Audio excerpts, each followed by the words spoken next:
शङ्करं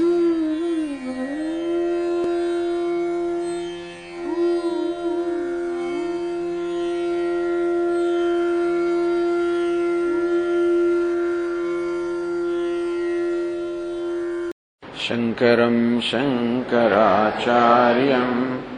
केशवं बादरायणं सूत्रभाष्यकृतौ वन्दे भगवन्तौ पुनः पुनः। ईश्वरो गुरुरात्मेति मूर्तिभेदविभागिने व्योमवद्व्याप्तदेहाय दक्षिणामूर्तये नमः। अखण्डानन्दसम्बोधः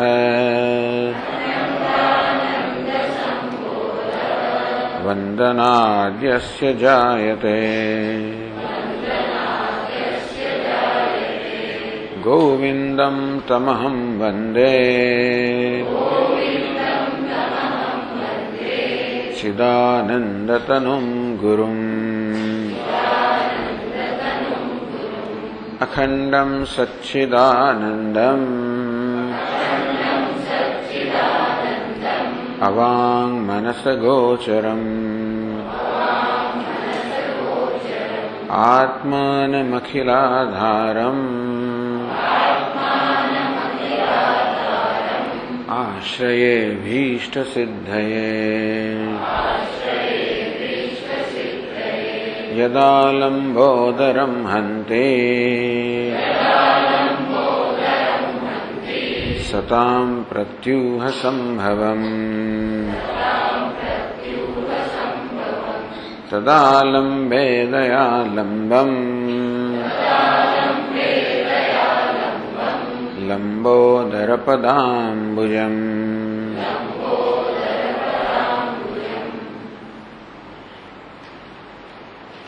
શમાદિ ષટક સંપત્તિમાં શમની ચર્ચા ચાલી રહી છે. ગ્રંથકારે કહ્યું કે આ શમ જે છે એ 3 સ્તરનો છે: ઉત્તમ, મધ્યમ, જઘન્ય. ઉત્તમ સ્તરનો શમ, મધ્યમ સ્તરનો શમ અને ઉતરતા અધમ સ્તરનો શમ. સ્વવિકારમ પરિત્યજ્ય, મન જ્યારે પોતાનું મન પણ છોડી દે અને બ્રહ્મરૂપે આત્મરૂપે જ રહે એ પ્રકારની સ્થિતિને ઉત્તમ શમ કહેવામાં આવ્યો. મન જ્યારે બ્રહ્માકાર વૃત્તિ જાળવી રાખે એ પ્રકારની અવસ્થાને મધ્યમ શમ કહેવામાં આવ્યો. અને મન જ્યારે શાસ્ત્રના શ્રવણમાં જ રહેતો હોય એને અધમ પ્રકારનો શમ કહેવામાં આવ્યો. એ પણ કહ્યું કે આ શમ ત્યારે સંભવિત છે જ્યારે એની પહેલાના અંગ વિવેક વૈરાગ્ય, પછીના અંગ દમ, ઉપરતિ શ્રદ્ધા વગેરે હોય ત્યારે જ આ શમ સંભવિત છે. પછી મનઃ પ્રસાદ સિદ્ધ્યર્થમ, શમ અર્થાત મનની પ્રસન્નતા સિદ્ધ કરવા માટે સાધનમ શ્રૂયતામ બુધૈ. ગ્રંથકાર કહે છે કે બુદ્ધિમાન માણસો સાંભળો કે જીવનમાં મનની પ્રસન્નતા કેમ સિદ્ધ કરવી, આ શમને કેમ સિદ્ધ કરવો. મનઃ પ્રસાદો યત સત્વે યદ ભાવેન સિદ્ધ્યતિ. જે સાધન હોય તો મનની પ્રસન્નતા શક્ય છે, જે સાધન ન હોય તો મનની પ્રસન્નતા શક્ય નથી. એ સાધનો વિશે સાંભળો. અને ઘણા બધા સાધનો બતાવ્યા: બ્રહ્મચર્ય, અહિંસા, ભૂતેષુ દયા, અવક્રતા, વિષયેષુ અતિવૈતૃષ્ણ્યમ, શૌચમ, દંભ વિવર્જનમ, સત્યમ, નિર્મમતા, સ્થૈર્યમ, અભિમાન વિસર્જનમ, ઈશ્વર ધ્યાનપરતા, બ્રહ્મવિદ્ભિ સહસ્થિતિ, જ્ઞાનશાસ્ત્રૈકપરતા, સુખ દુઃખયો સમતા, માન અનાસક્તિ, એકાંતશીલતા, મુમુક્ષુતા. આમ 18 સાધનો કયા.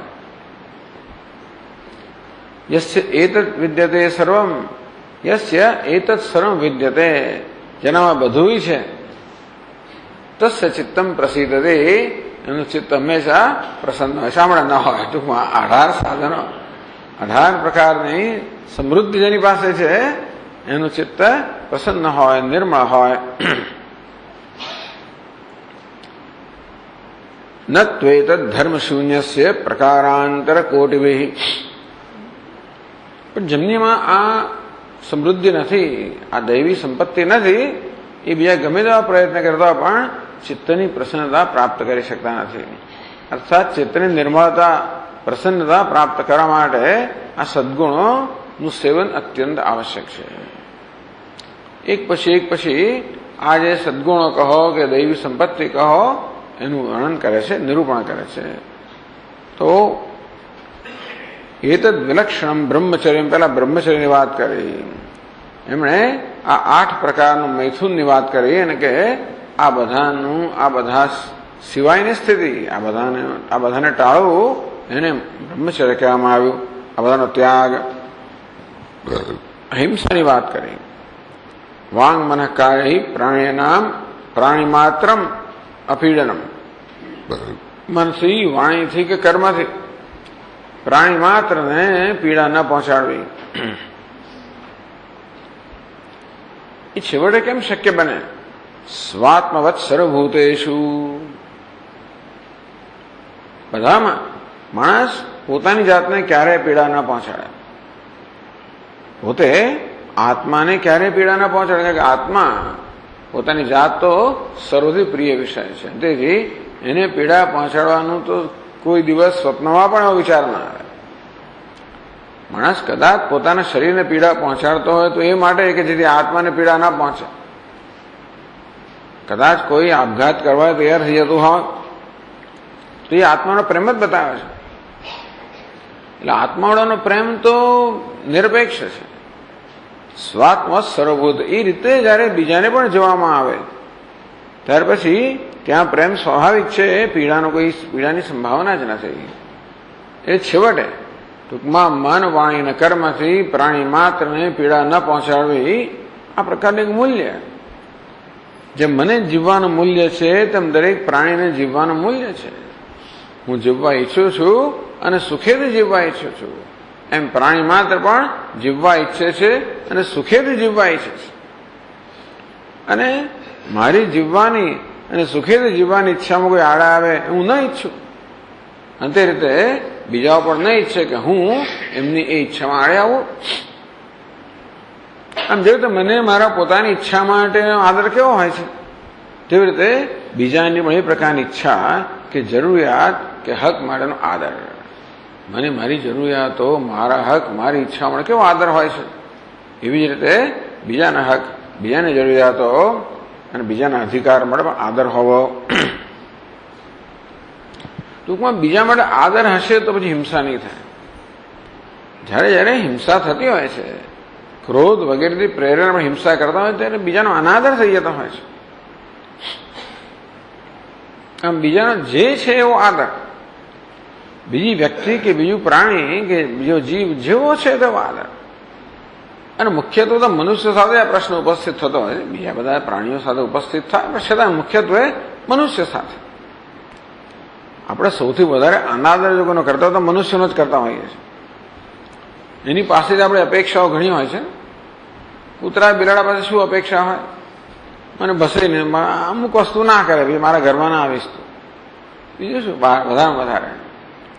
પણ માણસોને ખાસ કરીને આપણે આસપાસના જે લોકો હોય, જે નજીકના હોય, એમની પાસે ખૂબ અપેક્ષાઓ હોય છે. અપેક્ષાઓ પૂરી થવાની ખૂબ સંભાવના હોય છે, એટલે એમનો અનાદર થવાની બહુ સંભાવના હોય છે. અને તેથી બીજાનો આદર, બીજા જેવા છે તેઓ સ્વીકારવાની તૈયારી. અપેક્ષાઓ જેટલી ઓછી કરીએ એટલી નિરાશ થવાની સંભાવના ઓછી, એટલી ક્રોધની સંભાવના ઓછી, એટલે અન્યની હિંસા કે ઈજા થવાની સંભાવના ઓછી. પ્રસાદ બુદ્ધિ, ઈશ્વરે જે વસ્તુ જેવી સર્જી છે તેઓ એનો આદરપૂર્વક સ્વીકાર, આદરપૂર્વક, માત્ર સ્વીકાર નહીં, કોઈને ખુશ કરવા માટે કરીએ જુદી વાત છે, પરંતુ નહીં, મારી પોતાનું મૂલ્ય છે કે ભગવાન આ સર્જ્યું છે માટે એનો આદર થાય. એકાદ આવા સદગુણને આપણે વ્યવસ્થિત કેળવીએ એટલે બીજા બધા સદગુણ આવી જાય. ધીમે પણ આ અહિંસા, અનુકંપા, દયા સાહેબ પ્રોક્તા. દયા એટલે અનુકંપા. અનુકંપા બીજાને જોઈને, બીજાને દુઃખી જોઈને પોતાનું હૃદય પણ દ્રવી જવું, બીજાને દુઃખી થવું. એમાં પણ સ્વાત્મત સર્વભૂતેષુ. મને દુઃખ થાય તો કેવું, મને કશું થાય તો કેવું દુઃખ થાય છે, એવું બીજાને થાય તો એવું જ દુઃખ થાય. છેવડે અશ્વત્થામાને જયારે દ્રૌપદી પાસે લાવવામાં આવ્યો ત્યારે દ્રૌપદી કહ્યું, હું પણ માં છું ને આની પણ કોઈ માં છે ને, મારા સંતાનનો વધ કરવામાં તો મને કેવું થયું, તો આનો વધ કરવાનો એની માને એવું જ થાય ને. એ તો પછી સ્વાત્મવત એની માને પણ પોતાની જેમ જયારે એને જોવામાં આવ્યું ત્યારે એમાં અનુકંપા જાગી અને પછી એને છોડી મૂકવામાં આવ્યો અશ્વત્થામાને.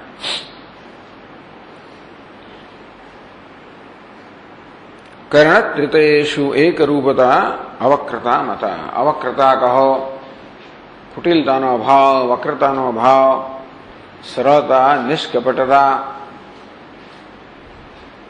તો મનમાં, વાણીમાં અને કર્મમાં એક રૂપતા, ત્રણે વચ્ચે સુમેળ હોવો. આ બધા મૂલ્યોનું પાલન ત્યારે થાય જ્યારે આ મૂલ્યો આપણે માટે મૂલ્યવાન બને. ટૂંકમાં આ બધા મૂલ્યોનું પાલન કરવા દ્વારા હું કે બીજા પર ઉપકાર કરતો નથી, આ દ્વારા મારા પર ઉપકાર કરું છું. જેટલું આપણને એ સમજાય, જેટલા મૂલ્યો મૂલ્યવાન બને એટલે હું છે આપણે એનું આચરણ કરી શકીએ. કે ભાઈ આવી રીતે મન, વાણી અને કાયામાં જ્યારે સુમેળ હશે, એક રૂપતા હશે, ત્યારે મારું વ્યક્તિત્વ સુગ્રથિત હશે, મારામાં એક સંવાદિતા હશે અને મારામાં બધા પ્રકારના સંઘર્ષમાંથી મુક્ત થઈશ. મનમાં એક અપરાધની લાગણી જન્માવનાર તો વસ્તુ એ છે કે વિચારવું કંઈક અને કરવું કંઈક અને બોલવું કંઈક ને કરવું કંઈક. આ બધા વચ્ચે જે એક રૂપતા નથી હોતી, એને કારણે મનમાં અપરાધની લાગણી જન્મતી હોય છે અને પછી એની દરકાર ન કરો તો છેવટે મારા મનના વિભાગ પડી જતા હોય છે. ત્યાં સુધી કે પછી વિચારનારો એક હોય ને બોલનારો જુદો હોય ને કરનારો ત્રીજો છે.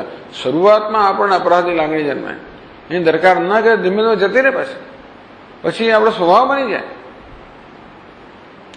કશીક વસ્તુ આપણે ન કરી તો શરૂઆતમાં આપણને લાગે કે કરી તો શરૂઆતમાં લાગે, પછી વારંવાર થાય ને તો પછી રીઢા થઈ જાય, આપણું મન પણ રીઢું થઈ જાય, પછી કઈ એની અસર ન થાય.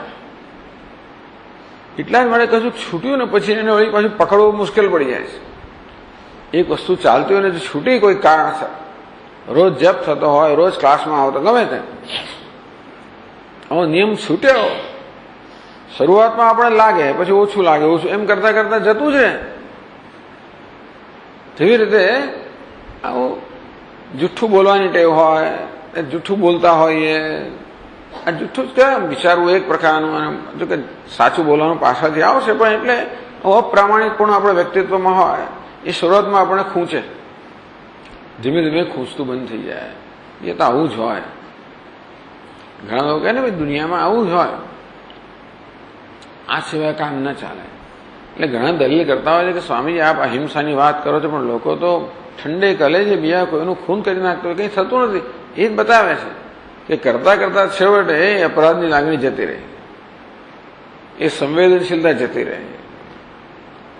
આપણે જયારે જોઈએ કે આપણે આપણા વ્યક્તિત્વ પર જ સતત આઘાત કરી રહ્યા છે, આપણી જાતને નુકસાન કરી રહ્યા છે, જ્યારે જ્યારે પણ આપણા વક્રતા હોય ત્યારે આપણી જાતને નુકસાન કરી રહ્યા છે. જેમ જેમ આપણે જોઈએ તેમને પછી એ આપણા મૂલ્ય જન્મે કે વક્રતા ન હોય. હવે 34મા પાના પર આગળ કહે છે, વૈરાગ્યની વાત કરે છે.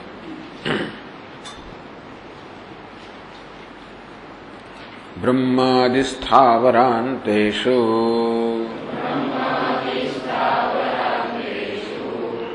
વૈરાગ્યમ વિષયેષ્વનો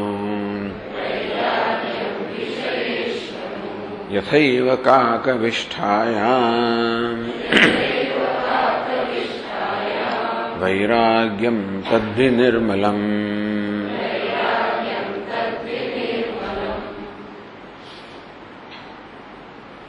આમ તો વિવેક વૈરાગ્યમાં વૈરાગ્ય આવી ગયો તો શમાં પાછો વૈરાગ્ય આવે છે. એટલે જે વૈરાગ્ય આપણામાં છે જ આ શમ જે છે સમાધિ ષટક સંપત્તિ વિવેક અને વૈરાગ્ય પછી આવે છે. વિવેક, વૈરાગ્ય, સમાધિ ષટક સંપત્તિ, એમાં શમની ચર્ચા ચાલી રહી છે. પાછો વૈરાગ્યમાં આવે. એનો અર્થ એ છે કે જે વૈરાગ્ય આપણે બુદ્ધિથી જાણીએ છીએ એને સતત જીવનમાં ઉતારવાનો પ્રયત્ન કરવો, એનું નામ શમ છે. બુદ્ધિથી આપણે જે સમજીએ છીએ, આપણા વ્યક્તિત્વમાં બે અંશ છે. એક તો બુદ્ધિ અને બીજું છે મન. બુદ્ધિ એ જાણનારી વૃત્તિ છે અને મન જે છે એ અનુભવનારી વૃત્તિ છે. એક જાણનારી, સમજનારી વૃત્તિ અને બીજું અનુભવનારી, લાગણી અનુભવે, જગતના વિષયો અનુભવે, જ્ઞાનેન્દ્રિયો વગેરે દ્વારા કર્મેન્દ્રિયોને આદેશ આપે, આ બધું મન છે.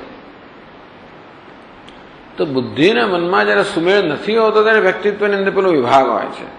એટલે બુદ્ધિના મનમાં સુમેળ લાવવો. તો વિવેકને કારણે બુદ્ધિમાં જે વૈરાગ્ય જન્મ્યો છે, સમજ જન્મી છે, એ સમજને સતત આપણા જીવનમાં મનના સ્તરે, વ્યવહારના સ્તરે લાવવાનો પ્રયત્ન કરવો. એટલે જ વિવેક ચૂડામણીમાં પણ શમની વ્યાખ્યામાં કહ્યું, વિરજ્ય વિષય વ્રાતાત દોષ દુષ્ટ્યા મુહુર્મુહુ. આ વિષયોના સમૂહમાંથી વિરક્ત થવું, વૈરાગ્યની જ વાત કરી. તો ભાઈ વૈરાગ્યની વાત તો આવી ગઈ, બરોબર છે. તો વૈરાગ્યની વાત બુદ્ધિના સ્તરે આવી. વિવેક અને વૈરાગ્ય બુદ્ધિના સ્તરે છે. આ સમાધિ ષટક સંપત્તિ મનના સ્તરે છે, અનુભવના સ્તરે છે, વ્યવહારના સ્તરે છે. અને તો જ વિવેક વૈરાગ્ય આપણા માટે આશીર્વાદરૂપ બને, આપણો ઉપયોગી બને. નહીતર તો માત્ર એક બુદ્ધિના ખ્યાલ રૂપે જ રહી જાય. તેથી જે વૈરાગ્ય આપણે જાણીએ છીએ કે આ બ્રહ્મ સત્યમ જગત મિથ્યા, કે આ જગત મિથ્યા છે, વૈરાગ્યની ખૂબ લાંબી ચર્ચા આવી, બધી બહુ લાંબી ચર્ચા આવી. અને બતાવ્યું દરેક વસ્તુને જે દોષ દર્શન, ત્યાં કહેવામાં આવ્યું કે દોષ દર્શન એ વૈરાગ્ય માટેનો ઉત્તમ સાધન છે. તો સતત આપણે દોષ દર્શન કરવું. પેલા બુદ્ધિથી દોષ દર્શન કરીને આપણે બુદ્ધિના સ્તરે સમજ્યા કે જગતના પદાર્થોમાં એવું કશું નથી જે ઈચ્છવા યોગ્ય હોય. એ તો બુદ્ધિ સમજી. પણ જગતના પદાર્થોમાં જે સુખ મેળવવાની મનને જે ટેવ પડી ગઈ છે જન્મથી, એ ટેવ જલ્દી છૂટવાની નથી. આપણે મોટર ગાડીમાં જતા હોઈએ, સમજ પડી હવે કે આપણે ખોટી દિશામાં જઈ રહ્યા છે, તો મોટર કે તરત વળી જવાની નથી. ઝડપથી ચાલતી મોટરને આપણે ધીમી પાડવી પડે ને ભાઈ ધીમે રહીને વાળવી પડે. અંતે રીતે મનની અંદર પણ આ જગતના વિષયોમાંથી આનંદ લેવાના જે ઊંડા સંસ્કાર પડી ગયા છે એમાંથી મુક્ત કરવાનું. તેથી આપણું ઊંડું થઈ ગયું છે ને. અશ્વત્થમેનમ સુવિરૂઢ મૂલમ. આ સંસાર વૃક્ષ દ્રઢ થઈ ગયો છે આપણે. તેથી મનમાં સતત આ વિષયોમાં જે દોષ દૃષ્ટિ છે બતાવ્યા જ કરવી. બ્રહ્માદિ સ્થાવરાંતેષુ, બ્રહ્મલોકથી માંડીને સ્થાવર સુધીના એ વૃક્ષ વનસ્પતિ સુધીના જે જીવો છે એ બધાને જે કે સુખ પ્રાપ્ત થતો વિષયેષુ, એ બધા વિષયો એટલે દરેકને કશું કશું સુખ તો મળતું જ હોય છે. વૃક્ષને પણ કોઈ પ્રકારનું સુખ તો મળે, આ જીવજંતુઓને પણ મળે, પશુ પક્ષીઓને મળે, બધાને મળે, માણસને મળે, દેવતાઓ છેક બ્રહ્માજી સુધીના બધાને હંમેશા ચઢિયાતા સ્તરનું એક પછી હવે તો સુખ મળતું હોય છે. એ બધા વિષયો પ્રત્યે અણગમો નહીં તો પછી અભાવ.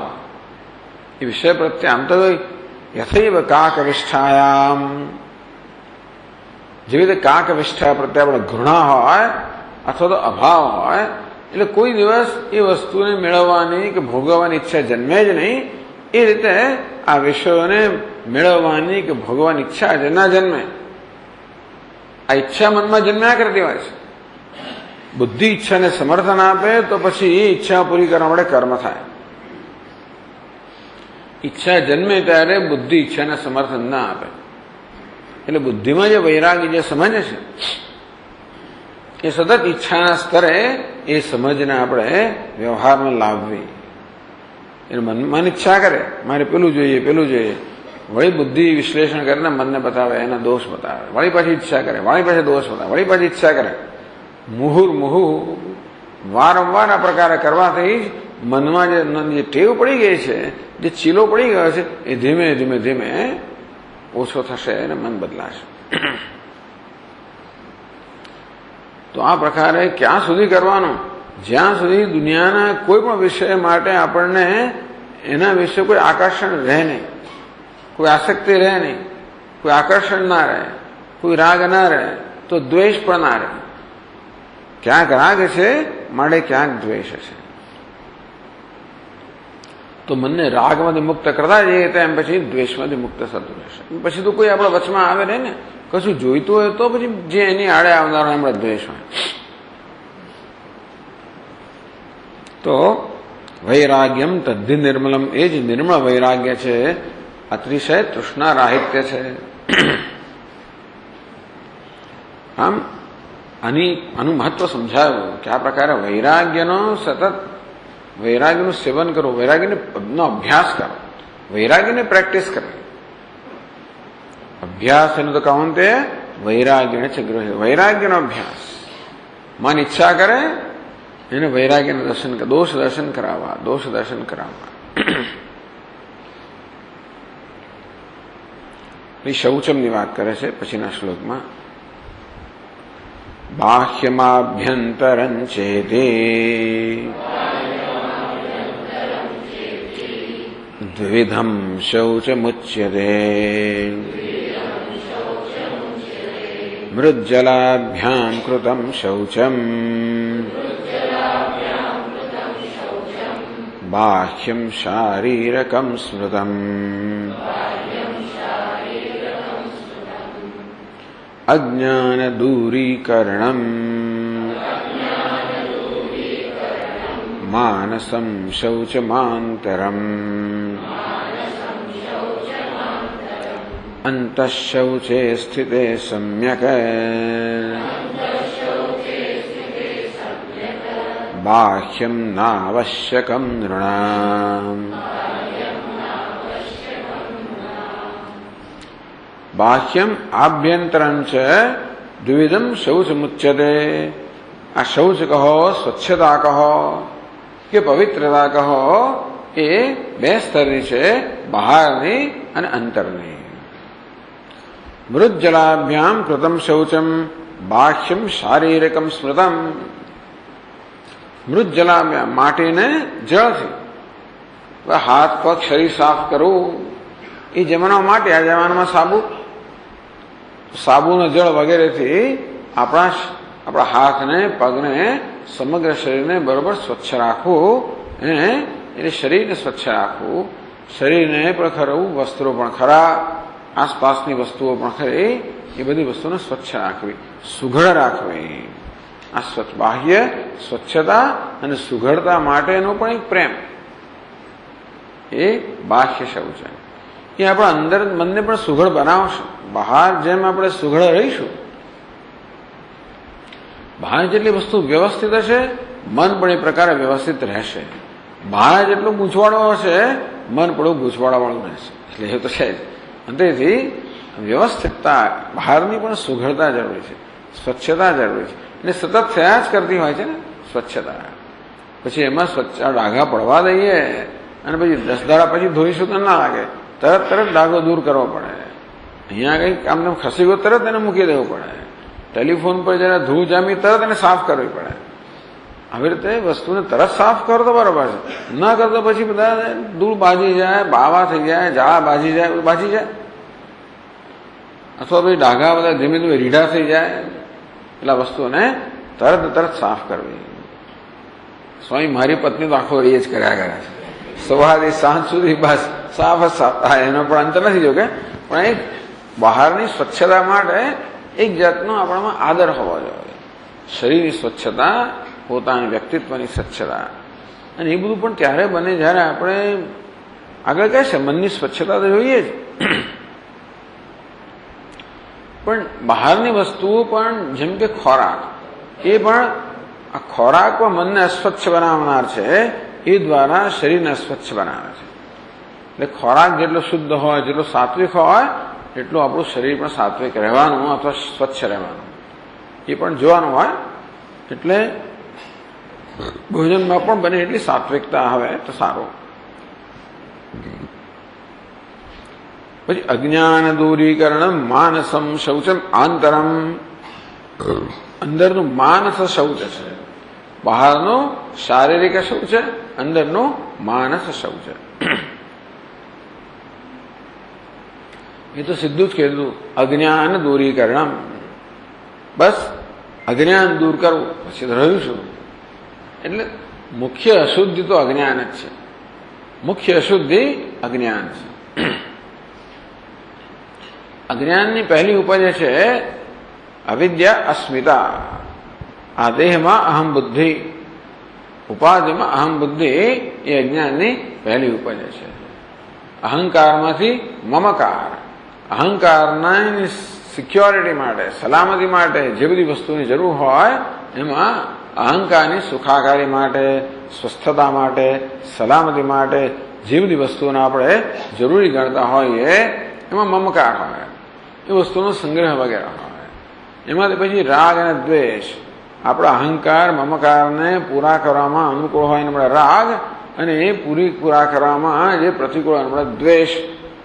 અને પછી અહંકારને વળગી રહેવું, શરીરને વળગી રહેવું, અભિનિવેશ. આ બધી ટૂંકમાં એક એક વસ્તુ દરેક આપણે જે મૂલ્યનું કહેવામાં આવ્યું એ બધું આંતરિક શૌચ જ લાવનાર હોય છે.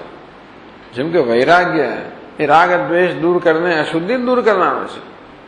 દરેક જે મૂલ્ય કહ્યું ને શૌચની જુદી જરૂર પણ નથી. આમ જોવા જઈએ તો અહિંસા એટલે હિંસાની વૃત્તિને દૂર કરવી. હિંસા અશૌચ છે, અશુદ્ધિ છે. તેવી રીતે કહ્યું કે અવક્રતા, આ વક્રતા પણ અશુદ્ધિ જ છે. એટલે મન વાણી અને કર્મને એક રૂપતા હવે નામ છે અવક્રતા. એટલે અવક્રતા પણ અશુદ્ધિ જ છે. આ મનની અશુદ્ધિઓને દૂર કરવાનો માટે સતત પ્રયત્નશીલ હોવો. એમની કેટલી બધી અશુદ્ધિ કહેવામાં આવી છે, કદાચ કોઈ રહી ગઈ હોય તો.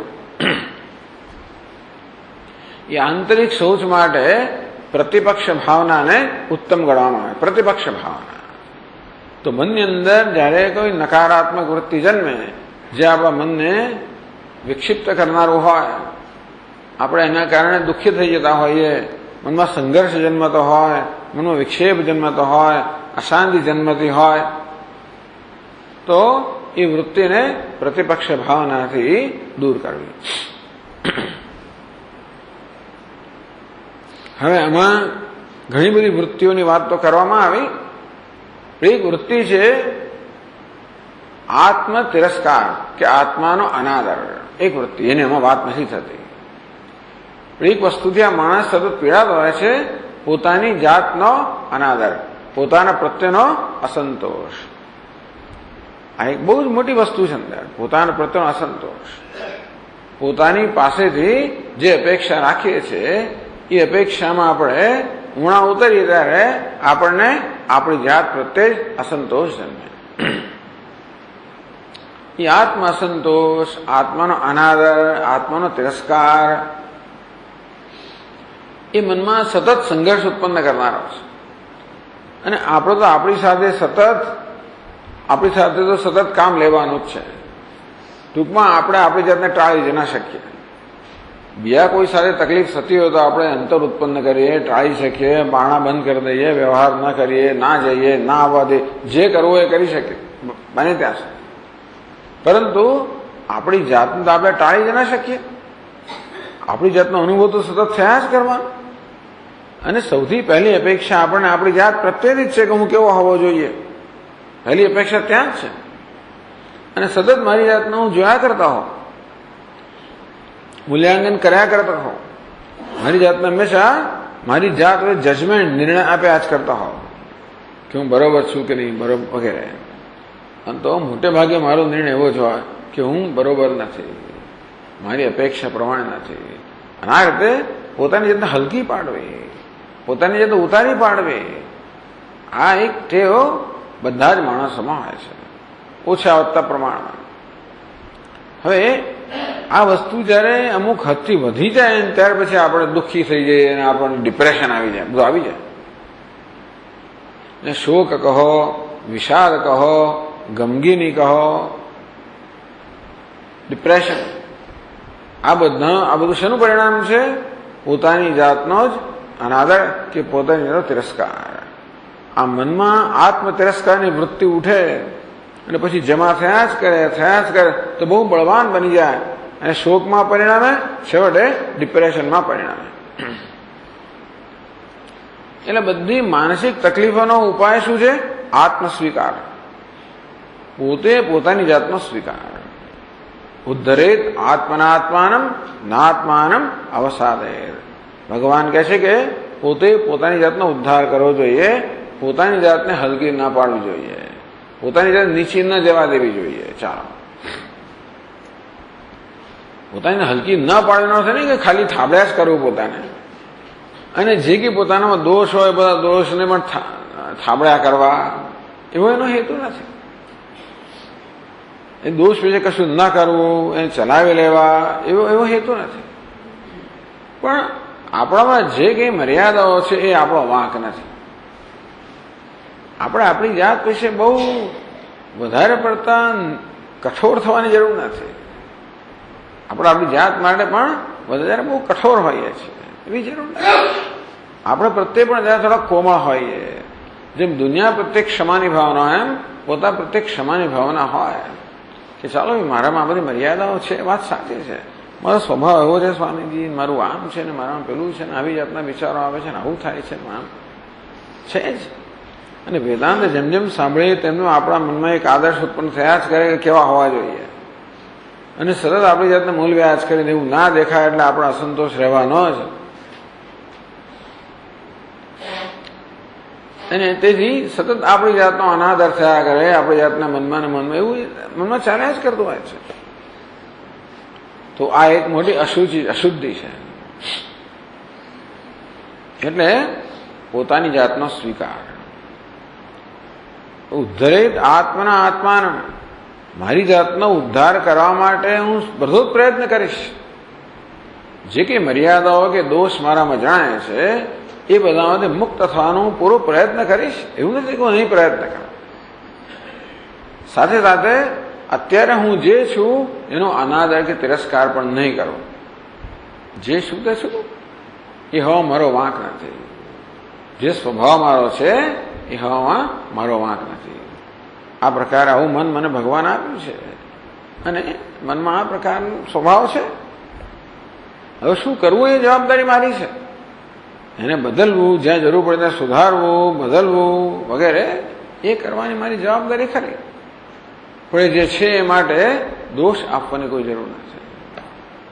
આમ પ્રસાદ બુદ્ધિથી પોતાની જાતનો સ્વીકાર, પોતાના શરીરનો સ્વીકાર, ઇન્દ્રિયોનો સ્વીકાર, મનનો સ્વીકાર, બુદ્ધિનો સ્વીકાર, જીવનનો સ્વીકાર, પોતાની સિદ્ધિઓનો સ્વીકાર, સફળતાઓનો સ્વીકાર, નિષ્ફળતાઓનો સ્વીકાર, બધાનો સ્વીકાર.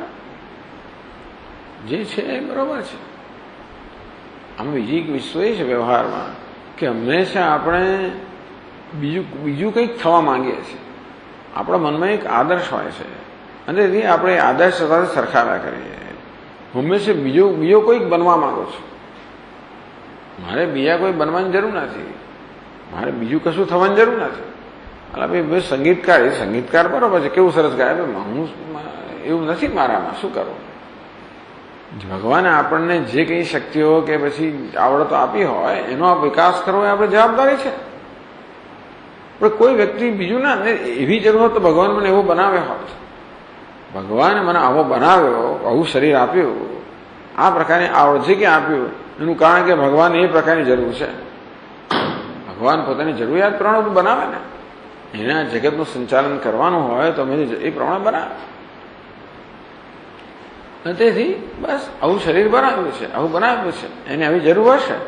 માટે કેવી રીતે આ ઉપાધિનો ઉપયોગ એની યોજના પૂરી કરવામાં કરવો એ જ આપણું પ્રયોજન છે. બીજા જેવા થવું એવું નહીં, પણ કેવી રીતે શ્રેષ્ઠ રીતે ભગવાનના હાથનું નિમિત્ત બની રહો. કઈ રીતે આપણે વધારે વધારે ઉપયોગી બનવું ભગવાનને, આવી જાતની ભાવના, એનો આનંદ લેવો. બીજાએ કર્યું માટે કરવું એવું નથી. બસ હું કેવી રીતે ઈશ્વરને યોજનામાં મારો ફાળો આપો. આ રીતે પોતાનો સ્વીકાર અને અન્યનો સ્વીકાર, એનું નામ ક્ષમા. અન્યનો સ્વીકાર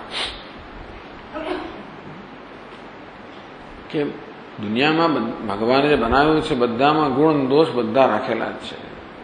એ બધી જગ્યાએ કહ્યું કે દોષ હોવાના જ, મર્યાદાઓ હોવાની જ. જે કંઈ વસ્તુ સર્જાય છે બધી ઇમ્પરફેક્ટ, અપૂર્ણ જ છે. કારણ કે પરફેક્ટ પૂર્ણ વસ્તુ સર્જી શકાય જ નહીં. જે કંઈ સર્જાયેલું હોય એ ગુણ અને દોષ બંનેનો સંયોગ જ હોય.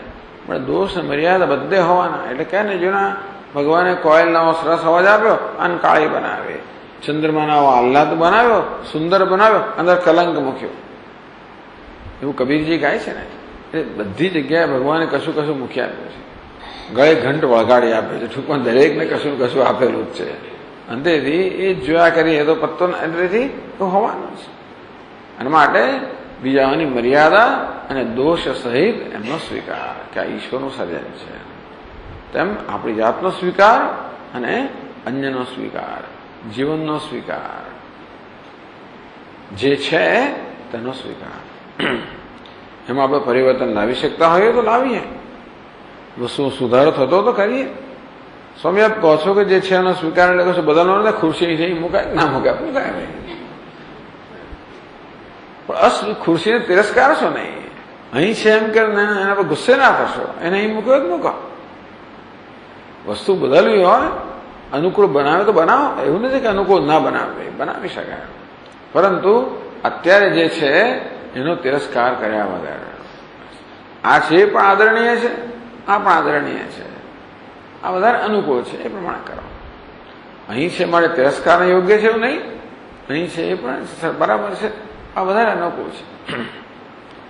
આ રીતે સ્વીકાર, પ્રસાદ બુદ્ધિ, આમ નામ પ્રસાદ બુદ્ધિ. પોતાના વિશે પ્રસાદ બુદ્ધિ, આસપાસના જગત વિશે પણ પ્રસાદ બુદ્ધિ. તો પછી હવે તો અંદર આંતરિક શૌચ, આંતરિક સ્વચ્છતા, આ અસ્વીકારમાંથી કે તિરસ્કારમાંથી જે બધો સંઘર્ષ જન્મતો હોય છે એમાંથી મુક્ત થવું, એનું નામ છે સ્વીકાર, પ્રસાદ બુદ્ધિ. શૌચમ એ આંતરિક શૌચ. પછી ગ્રંથ કાઢે છે અંતઃશૌચે સ્થિતે સમ્યક બાહ્યમ ના આવશ્યકમ નૃણામ. એકવાર અંદરની સ્વચ્છતા પ્રાપ્ત થઈ, બહારની સ્વચ્છતાની આવશ્યકતા એટલા પણ નથી રહેતી કે બહારની સ્વચ્છતા હશે જ. જો આપણું મન સ્વચ્છ હશે તો શરીર સ્વચ્છ હોવાનું જ, આપણું મન પણ સાવધાન હોવાનું. અને તો આપણે બહારની સ્વચ્છતા માટે પણ સાવધાન કે સજાગ હોઈશું જ થવાનું. એટલે અંદરનું શૌચ પ્રાપ્ત કર્યા પછી બહારના શૌચ માટે કોઈ વિશેષ પ્રયત્નની આવશ્યકતા નથી. એનો અર્થ એવો થયો. બસ આજે રાત્રે આપણે અહીં બંધ કરવું પડશે. આજે ઉર્જા દિવસ કે ઉર્જા કલાક એવું છે. એટલે રાત્રે 8 થી 9 કોઈએ પણ બધાએ લાઈટો ન વાપરવી એવી જાતનું એવી જાતની એક અરજી કરવામાં આવી છે, પ્રાર્થના. તો આપણે અત્યારે ક્લાસ બંધ કરી દઈશું અને બહાર જે લાઈટો બંધ થઈ જશે ને પછી ઇન્ડિયામાં નથી આવું, ભારત ચીનમાં ના લાગવું પડે. કેમ ભાઈ? ગઈકાલે તો આપણા ક્યાં છે ભાઈ ઉર્જા પ્રધાન? ઉર્જા પ્રધાને તો છાપા પહેલા પાને જ લખ્યું હતું.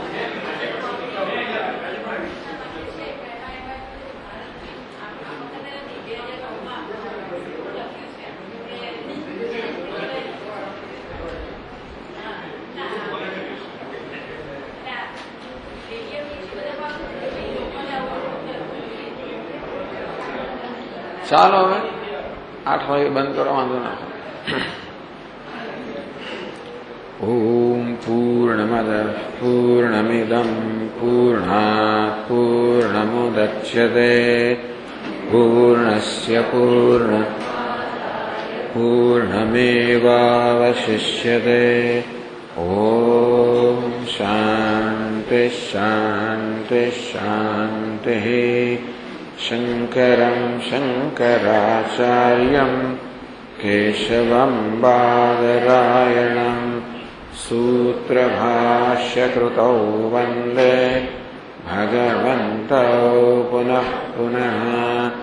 ईश्वरो गुरुरात्मेति मूर्तिभेदविभागिने व्योमवद्व्याप्तदेहाय दक्षिणामूर्तये नमः। ॐ शान्ति शान्ति शान्तिः। हरिः ॐ श्रीगुरुभ्यो नमः। हरिः ॐ।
सच्चिदानंद गुरु महिमा, सच्चिदानंद गुरु महिमा। भावय हे मन गुरु महिमा, भावय हे मन गुरु महिमा। गुरु महिमा गुरु महिमा, अपार महिमा गुरु महिमा। गुरु महिमा गुरु महिमा, अपार महिमा गुरु महिमा। गुरु महिमा गुरु महिमा, अपार महिमा गुरु महिमा। गुरु महिमा गुरु महिमा, अपार महिमा गुरु महिमा।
दिन हर पल हरि गुण गाओ। हरि नाम में सब भूल जाओ, निस दिन हर पल हरि गुण गाओ।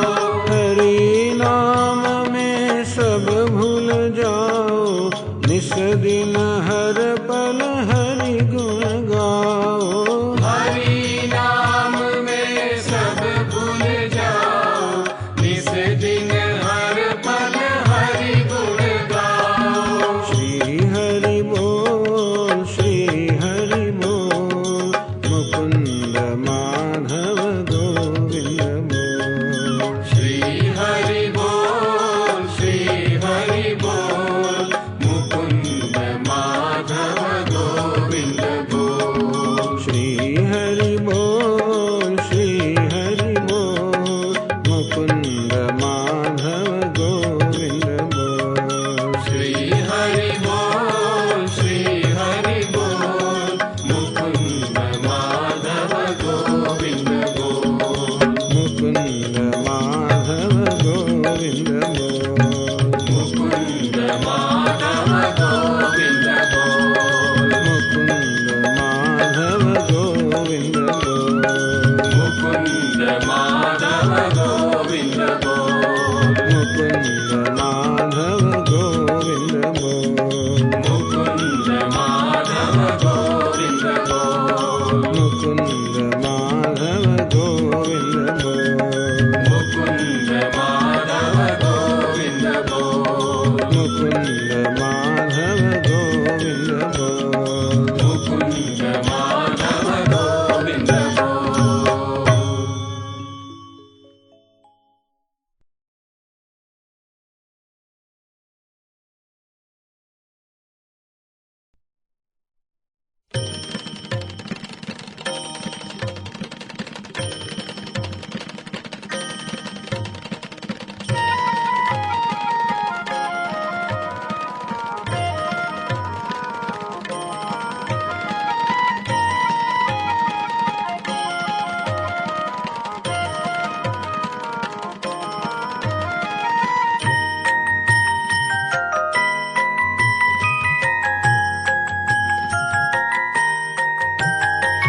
हे चंद्रमौली, हे चंद्रशेखर, हे शंभो त्रिलोचन, हे संकट विमोचन, हे त्रिपुरारि अर्चन। जय जय हे शंकर, हे भस्मांग सुंदर, हे पशुपति हरिहर। हे चंद्रमौली, हे चंद्रशेखर, हे शंभो त्रिलोचन, हे संकट विमोचन, हे त्रिपुरारि अर्चन। जय जय हे शंकर, हे भस्मांग सुंदर, हे पशुपति हरिहर। हे चंद्रमौली, हे चंद्रशेखर।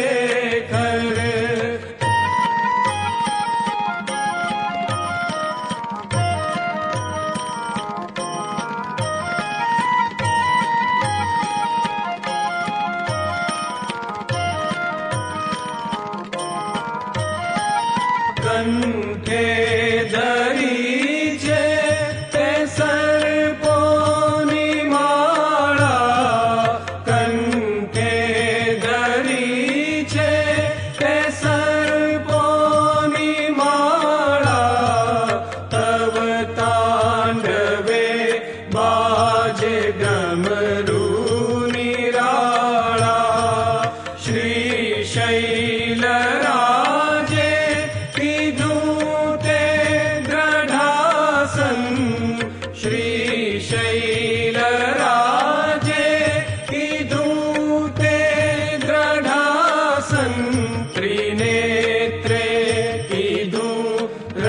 હરિપતિનું વિસર્જન હે ચંદ્રમૌલી હે ચંદ્રશેખર હે શંભો ત્રિલોચન હે સંકટ વિમોચન હે ત્રિપુરારી અર્ચન જય જય હે શંકર હે ભસ્માંગ સુંદર હે પશુપતિ હરિહર હે ચંદ્રમૌલી હે ચંદ્રશેખર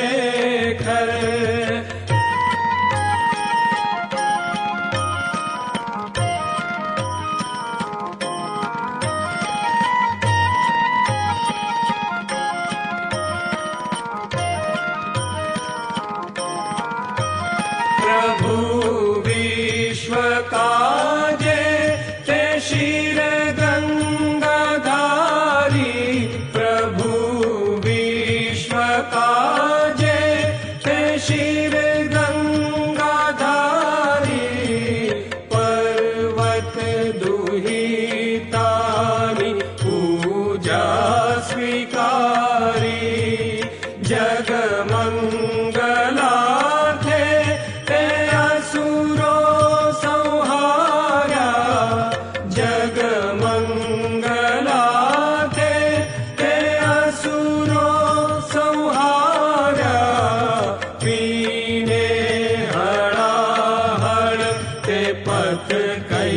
पसार्या हे चंद्रमौली हे चंद्रशेखर हे शंभो त्रिलोचन हे संकट विमोचन हे त्रिपुरारी अर्चन जय जय हे शंकर हे भस्मांग सुंदर हे पशुपति हरिहर हे चंद्रमौली हे चंद्रशेखर हे चंद्रमौली हे चंद्रशेखर हे चंद्रमौली हे चंद्रशेखर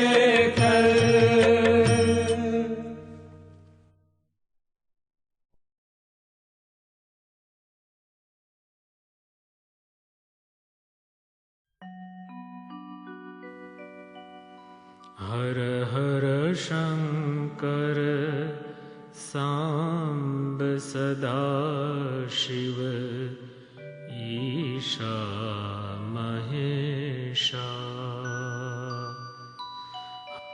हर हर शंकर सांब सदा शिव ईशा महेशा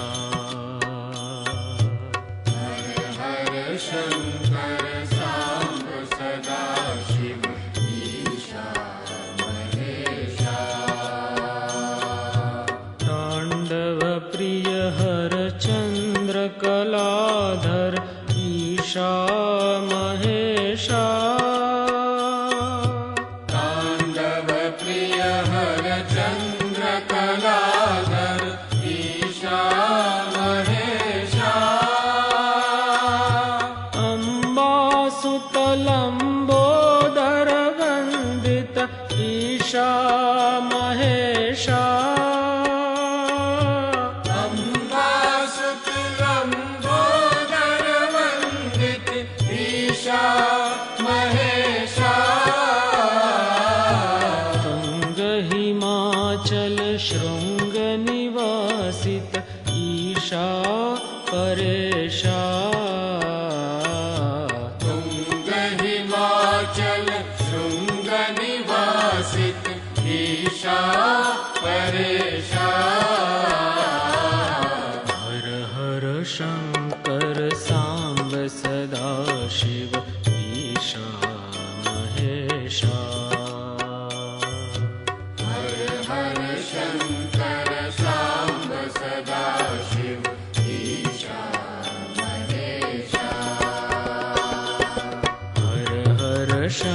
शङ्कर साम्ब सदा शिव ईशा महेशा हर हर शंकर सांब सदा शिव ईशा महेशा ताण्डव प्रिय हर चन्द्र कलाधर ईशा महेशा तांडव प्रिय हर चंद्र कलाधर ईशा महेशा अम्बासुतलम्बोदर वन्दित ईशा महेशा